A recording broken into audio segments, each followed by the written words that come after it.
I knew I was disposable the second Carter used my full name and wouldn't make eye contact. But what they forgot, what no one in that boardroom knew, was that the vault they just locked me out of. Only I could open it. Jennifer Clark. My name sounded foreign in his mouth, like he was reading it off a script. Carter Hamilton, HR Director of Virion Systems, with his perfect Windsor knot and that ridiculous motivational quote calendar behind his desk. June 15th. Failure is the opportunity to begin again more intelligently. How fitting. Jennifer, as you know, the company has been going through some restructuring. Carter began, his eyes fixed on the manila folder in front of him, rather than on me. And unfortunately, your position has been affected by our budget cuts. Dale Rogers, my direct supervisor for the past 8 years, sat beside him, shoulders hunched. He hadn't said a word since I'd entered the room, just stared at his hands folded neatly in his lap like they held the secrets to the universe. Coward. We want to thank you for your 12 years of service to Virion. Carter continued, sliding a document across the table. This outlines your severance package, which includes 4 weeks' pay, continuation of benefits through the end of the month, and I'll need to review this with my attorney. I interrupted, not bothering to pick up the paper. My voice was calm, measured, professional to the last. Carter cleared his throat. Of course, we've also prepared an NDA, which... That too. My interruption seemed to throw him off his rhythm. Good. I glanced at Dale, who still hadn't found the courage to look at me. 12 years of collaborating, solving impossible problems, and building Virion's security infrastructure from the ground up, and he couldn't even meet my eyes while they pushed me out the door. Your access badges and credentials have already been deactivated, Carter said, as if I needed reminding that I was already dead to the company. Sylvia from reception will help you collect your personal items. I stood, smoothing the wrinkles from my charcoal pencil skirt. That won't be necessary. I keep very little at my desk. Finally, Dale spoke. Jen, It's Jennifer. I corrected him. After 12 years, he'd earned the right to call me Jen. Not anymore. I didn't slam the door on my way out. I didn't need to. Because as I walked down that corridor for the last time, past the framed mission statement about valuing our people, I knew something they didn't. They thought I'd go quietly. Instead, I went home, poured a drink, and watched them bleed 1.2 meters an hour. The box they gave me to clear out my desk was pathetically small, as if my 12 years at Virion could be condensed into a cardboard cube. Inside, my caffeine molecule coffee mug, a gift from the team after I'd pulled 3 all-nighters to fix a catastrophic breach attempt, a framed photo from the 2017 company retreat, and an old USB drive I kept as a paperweight. It wasn't even functional, just a reminder of how far storage technology had come. I walked through the lobby with my head high. A few colleagues glanced away quickly when they saw me with the box. News travels fast in tech companies, especially bad news. Nobody wants to be associated with the newly terminated. It's like they think getting fired is contagious. The Texas summer heat hit me like a wall as I pushed through the glass doors. Austin in June is merciless, the humidity making the air feel like hot soup. My car, a sensible Audi that was my one splurge when I got promoted to security architect 4 years ago, had turned into an oven in the parking lot. I tossed the box onto the passenger seat and sat behind the wheel, not turning on the ignition. That's when it hit me, the realization that made my lips curve into a smile despite everything. Data Vault NICE.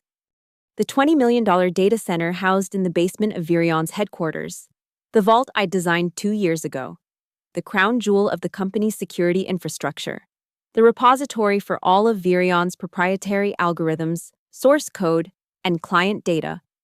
The vault that could only be accessed through 3-factor authentication, fingerprint, voice recognition, and retinal scan. My fingerprint, my voice, my retina. I remember bringing up this very issue during the design phase. We should add backup authentication for emergency access, I'd said in the project meeting. What if I'm hit by a bus? Dale had laughed. Planning on getting hit by a bus, Jen? Janice Holloway, the COO, had waved away my concern. Adding redundancy would increase costs by almost $1 million. Let's just make sure you don't get hit by a bus. They'd all chuckled, and the subject was closed. Budget constraints. Always budget constraints until today, when they decided my salary was an expendable budget item. I started the car, cranked the AC to full blast, and pulled out of the Virion parking lot for the last time. As I merged onto the highway, my phone buzzed. A text from Kara in accounting. Did you change the access codes to Vault 9? No one can get in. I smiled, typing back a simple response. Nope. Then I turned off all notifications, drove home to my apartment in South Congress, and opened a bottle of Cabernet I'd been saving for a special occasion. Getting fired qualified, didn't it? I settled into my balcony chair with a generously filled glass and waited, like a queen on her throne of passive vengeance. The first voicemail came at 4:17 p.m. Kevin Patel, my replacement. They'd been grooming him for months. I realized now. All those knowledge transfer meetings that had seemed so innocent at the time. Jennifer, it's Kevin. I'm trying to access Vault 9 for the weekly security audit, but my credentials aren't working. Can you call me back? It's urgent. I sipped my wine and deleted the message. The second voicemail came at 4:52 p.m. Jennifer, Kevin again. Look, I know today must have been difficult, but we really need access to the vault. Dale is asking for your help. Please call me back as soon as you get this. Delete. 5:26 p.m. This is getting serious. Jennifer, the system isn't accepting any override codes. We have clients waiting on deliverables that are stored in Vault 9. If you've done something to the access protocols, that could be considered sabotage. Please call me back immediately. I poured my second glass of wine. Delete. 6:08 p.m. Jennifer, it's Kevin again. I'm sorry about what happened. Nobody in the department wanted this. Please, we need your help. The executives are starting to ask questions, and Dale is taking the heat. Whatever issues you have with the company, this isn't worth ruining your reputation over. Call me back. Interesting how Kevin's tone had shifted from authoritative to pleading. Delete. 6:44 p.m. Jennifer, please, I'll admit it. I don't know what I'm doing. The system keeps rejecting everything. I've tried every override code in the documentation. Dale is on the phone with the board right now. We need you. I need you. Please help us. I swirled the rich red liquid in my glass, watching the sunset paint the Austin skyline in hues of orange and pink. The Frost Bank Tower caught the light particularly beautifully today. Or maybe it was just my mood improving with each desperate message. My phone rang again at 7:03 p.m. Dale this time. I let it ring 5 times before answering. Hello, Dale. My voice was cool, professional, as if this were any ordinary business call. Jennifer, he corrected himself quickly. We have a situation here. Do you? I took another sip of wine. The vault is in lockdown. Nothing we're trying is working. Did you? He paused, clearly uncomfortable with his next question. Did you change something in the system before you left? No, Dale, I did not tamper with company property. That would be unethical and potentially illegal. Then why can't we get in? The stress in his voice was palpable. Remember the Q3 audit last year? When I flagged the single point of failure in the authentication system, I believe my exact words were, biometric authentication linked to a single employee creates an unacceptable vulnerability. Silence on the other end. And if I recall correctly, the board decided that purchasing a secondary license for another $950,000 was, and I quote, an unnecessary expense given current budget constraints. Jennifer, please. We have mission-critical data in that vault. Client deliverables worth millions. How unfortunate. I examined my nails, which needed a fresh coat of polish. Perhaps tomorrow I'd treat myself to a manicure. I'd have the time now. This could have legal ramifications for you, Dale warned, his voice hardening. Intentionally obstructing? I haven't obstructed anything. Dale. I designed the system exactly as specified and approved by the board. If the company failed to implement proper contingency protocols despite my documented recommendations, that's hardly my responsibility. I'm sure your lawyers would agree. Jennifer, I'm no longer an employee of Virion Systems. Dale, if the company wishes to engage my services as a consultant to resolve this issue, my fee is $200,000, payable in advance. Otherwise, please direct all further communications through my attorney. I hung up before he could respond. The wine tasted even better now. My old team group chat, which I hadn't been removed from yet, started buzzing around 8 p.m. I watched the messages roll in with detached amusement. Kara, they've ordered pizza. We're all eating cold Domino's in the hallway outside Vault 9 while the execs have a meltdown upstairs. Miguel, Kevin tried using a voice modulator to mimic Jennifer's voice pattern. Epic fail. System went into defense mode, and now we can't even attempt access for another hour. Zoe, finance says this is costing us 1.2 meters per hour in potential revenue loss. Now up to 2.3 meters with the additional lockout. Priya, Dale hasn't left his office. I think he's crying. Jason, I'm setting up a cot. Looks like we're sleeping here tonight. I didn't respond, but I did take a screenshot. Memories. At 9:34 p.m., another development. Virion had called in the specialists. Argon Tech, a security consulting firm specializing in physical and digital breaches. I knew them by reputation, good at what they did, but not good enough for this. Miguel kept the group updated. Argon team is here, they've got some serious hardware. They're talking about drilling through the external access panel. I sat up straighter at that. They wouldn't. They couldn't be that stupid. But they were. At 10:17 p.m., the message that made me laugh out loud. Zoe. Oh my god, they drilled and the whole system went dead. Some kind of EMP failsafe just fried everything. The Argon guys are freaking out. Of course it did. I'd coded that particular security measure myself. Any attempt to breach the physical integrity of the vault would trigger an electromagnetic pulse that would fry every circuit within the authentication system. A complete wipe. No recovery. Possible. You don't fire the architect of your most secure infrastructure without asking what she hard-coded into the system. Spoiler, it wasn't forgiveness. I poured the last of the wine into my glass and raised it in a silent toast to my own foresight.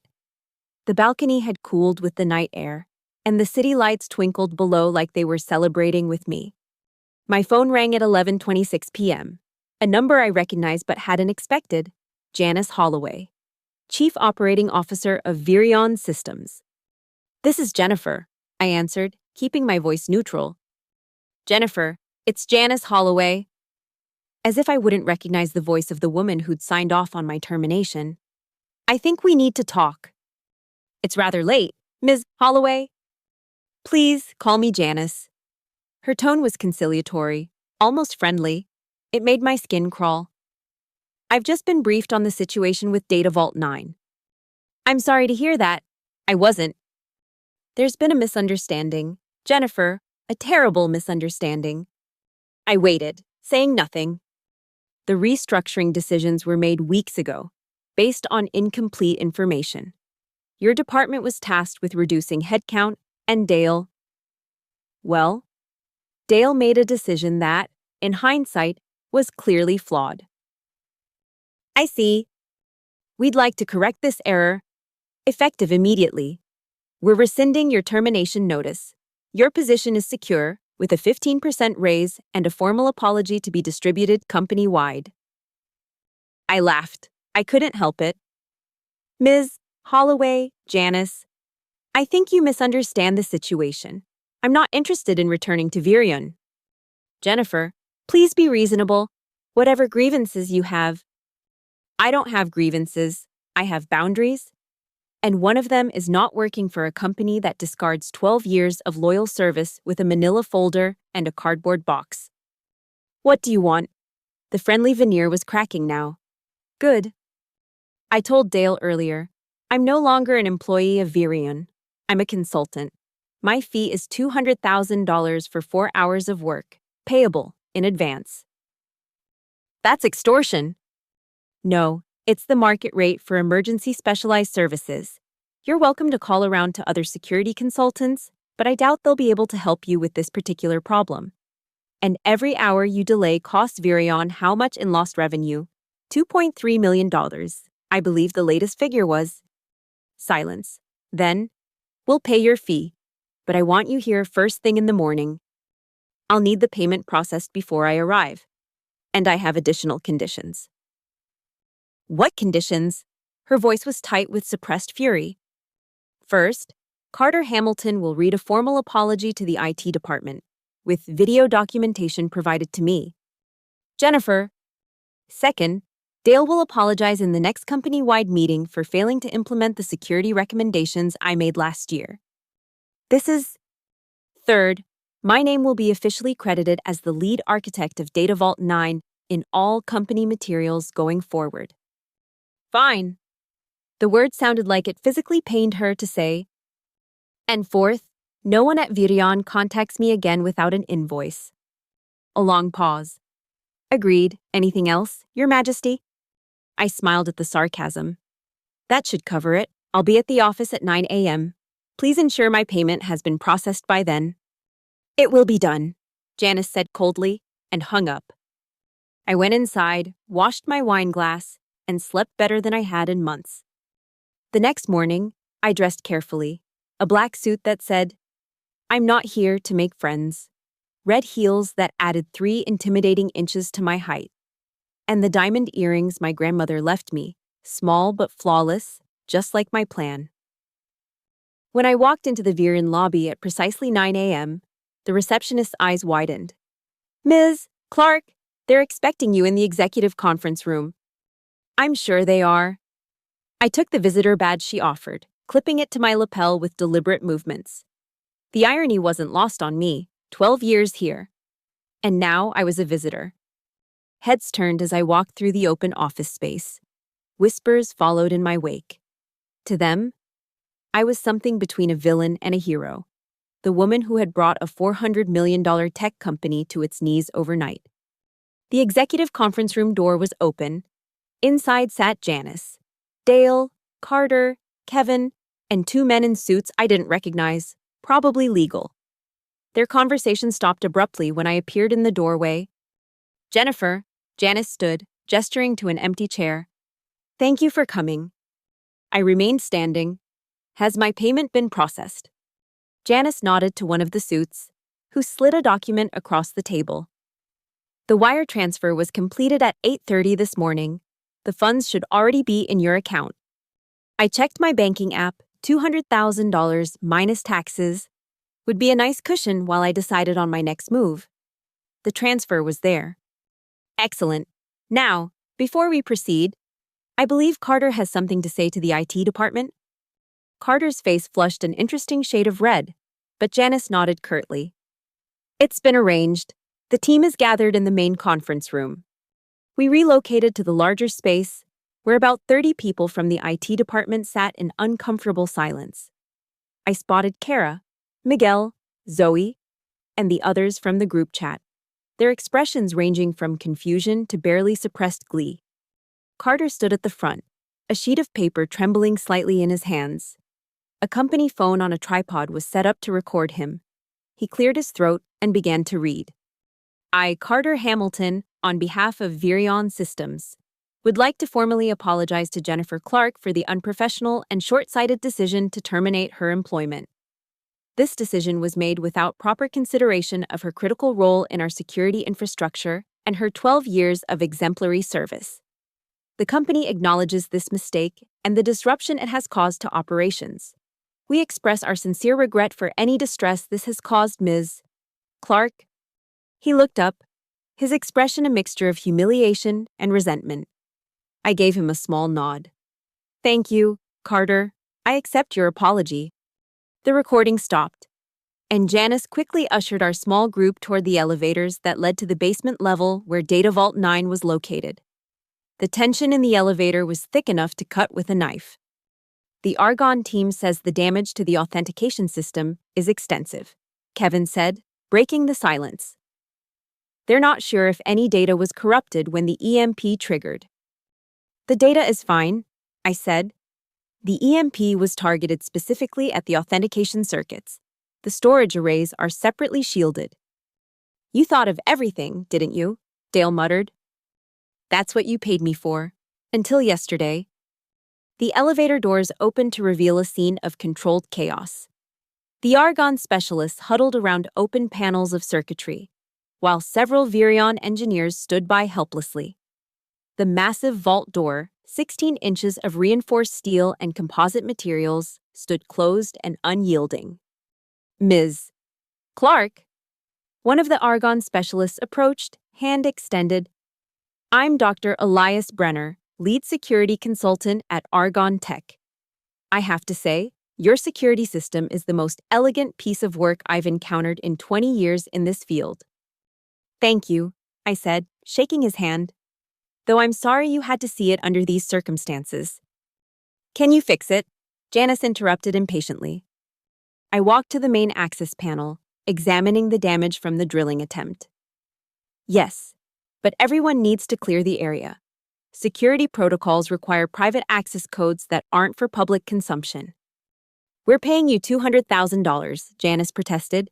We have a right to... The agreement was for me to restore access to Data Vault 9. It didn't include revealing proprietary security methods. Everyone out, please. Dr. Brenner seemed to understand. He nodded respectfully and began ushering his team toward the elevator.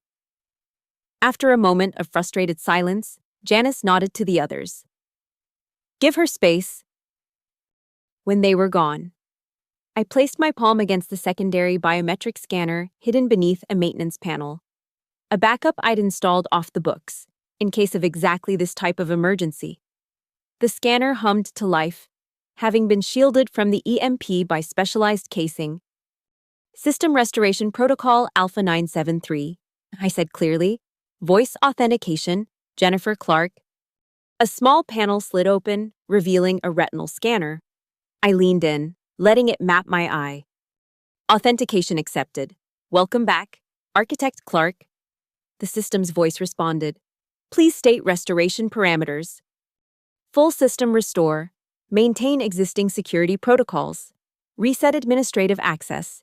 Clearance level Jennifer Clark only.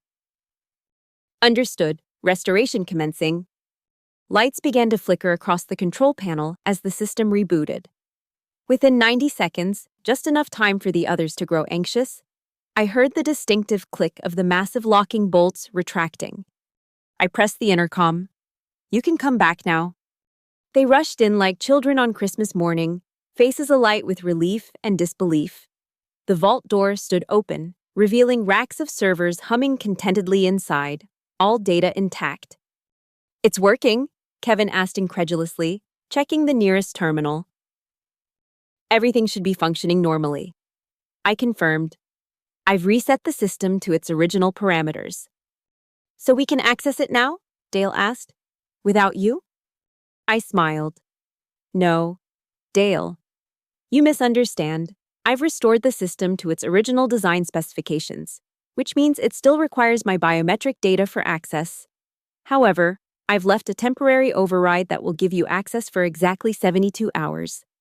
That should be enough time for you to implement the secondary authentication system I recommended last year. But, Dale began. My 4 hours are up, I said, checking my watch. If you require additional consulting services, you have my rate. Otherwise, as per our agreement, please direct all further communications through my attorney. I turned to leave, but paused at the elevator. Oh, and Janice, the next time you decide to fire someone to cut costs, you might want to check what they built into your systems first. The doors closed on their stunned faces. I walked out of Virion's gleaming headquarters into the bright Austin morning, feeling lighter than I had in years. My phone buzzed with a text from Kara. You're a legend. Drink soon. I smiled and replied, absolutely. They'd paid for 4 hours of my time. Not my forgiveness, not my reconciliation, just the beginning of a reckoning. And as I drove away, I realized I wasn't angry anymore. Just free. Free to choose what came next. Free to value myself the way they should have. Sometimes you have to lose everything to remember what you're worth.